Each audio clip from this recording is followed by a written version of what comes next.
Here I'm running AC compressor. This compressor is bad. Why is bad? First of all, you can hear that the sound. It turns with difficulty. Right now AC crunch doesn't turn. It completely block. It can't move anyway.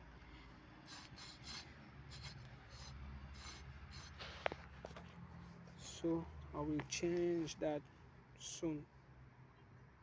Yeah.